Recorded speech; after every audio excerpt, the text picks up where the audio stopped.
Good morning all. Suburban Sentinel here, coming to you once again from very deep inside the Arabian Peninsula.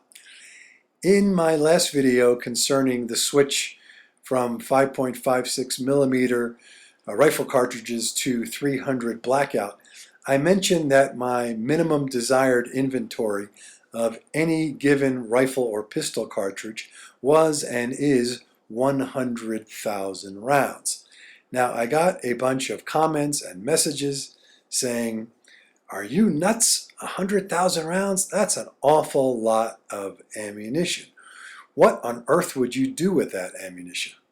Well, to answer that question, yes, anyone with a keen sense of the obvious knows that I'm nuts, but I would like to defend my position as to 100,000 rounds being a floor for planning purposes in an SHTF or emergency type scenario. Before defending my position on the 100,000 round minimum, I want to at least identify the parameters we use, or at least I use, for planning purposes with respect to ammunition inventory. And just because I use them doesn't mean they're right. This is just what my wife and I use for our family in our circumstances. First, I'm planning for 2 people, having 2 people armed. And it's only 2 simply because it's just my wife and I. Also, we are looking at storing ammunition in 3 different places. That is our primary residence, our bug out location, and then a separate secret stash or cache of ammunition and other things in a 3rd location. Also, I'm assuming that there will be no immediate or even medium-term resupply. In other words, I'm planning that there won't be any ammunition on store shelves for at least 10 years after an emergency event occurs. To reiterate, my position is that the minimum acceptable inventory level of each rifle and pistol cartridge that we use is 100,000 rounds, at least for planning purposes of a long-term SHTF or emergency situation, based on the parameters set forth earlier in this video. Now, 100,000 may seem like a big number, and it is, but I don't think it's unreasonable or outlandish. And I did not pull this number out of my keister. So where are these numbers coming from? Where is all this ammunition going?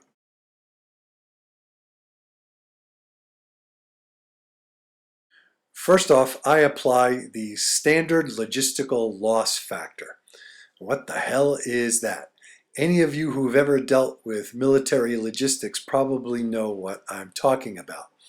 And without making a big complicated story, is that in most logistical type planning functions, you assume that 1/3 of all of your inventory will either be lost, damaged, or destroyed and rendered unusable, at least to you. I know many of you out there are thinking, that's crazy. I would never lose 1/3 of my stuff.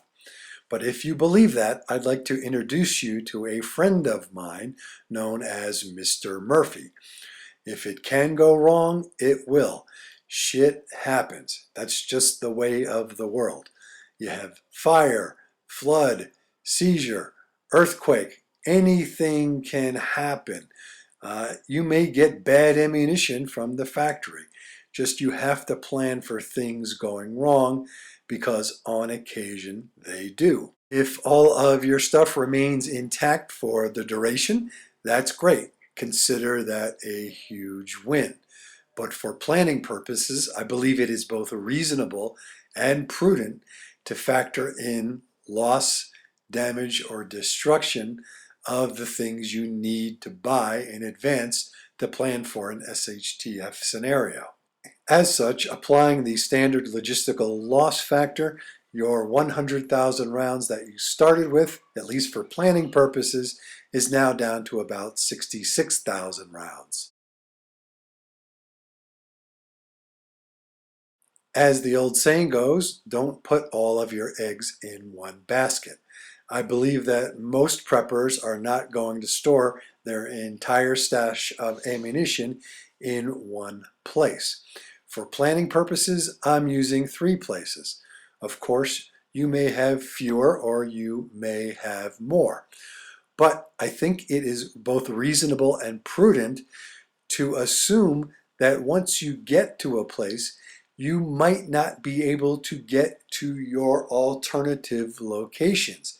And you may have to rely on whatever supplies are in that one location for an indefinite time period. For planning purposes, I'm also going to assume that I will be unable to move resources from one location to another. Of course, if it's possible, it would be very good to do that. But again, Murphy's Law.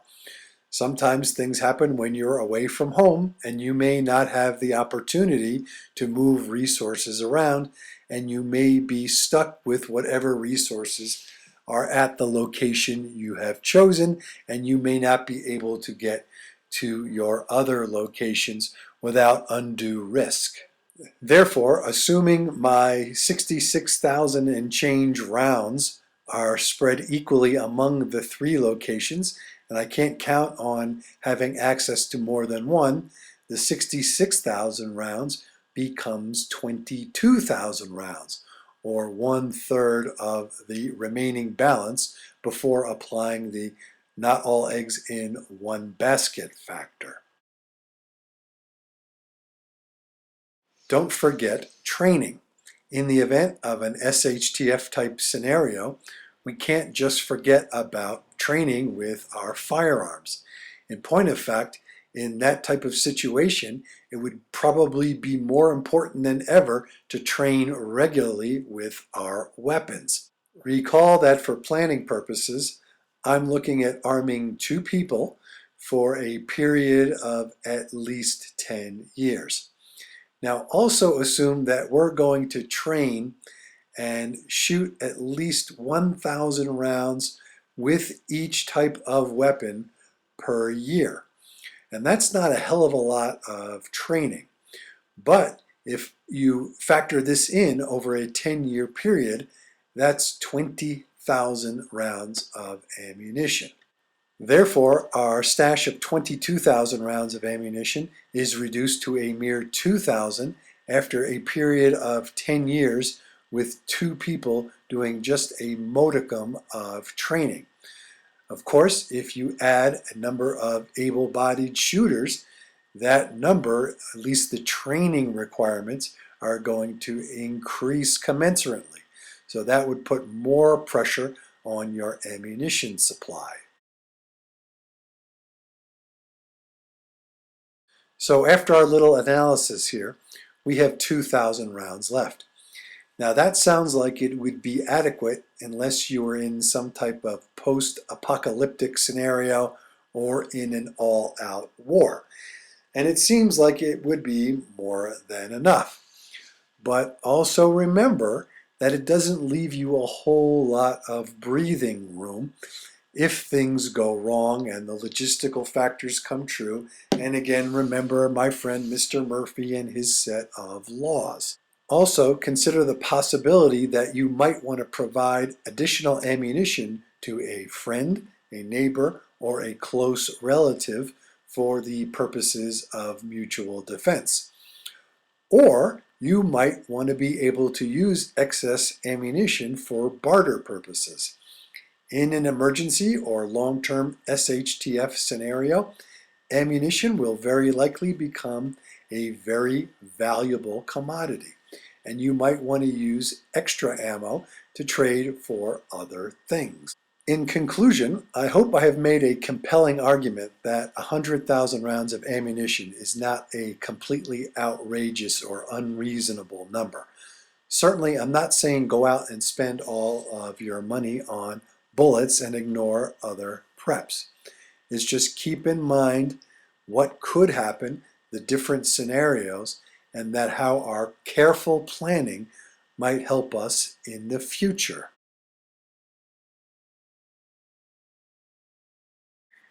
Now, I know I'm going to get heated comments from two types of individuals.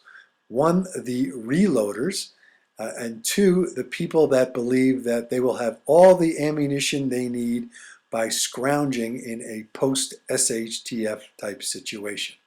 Let me address the reloaders first.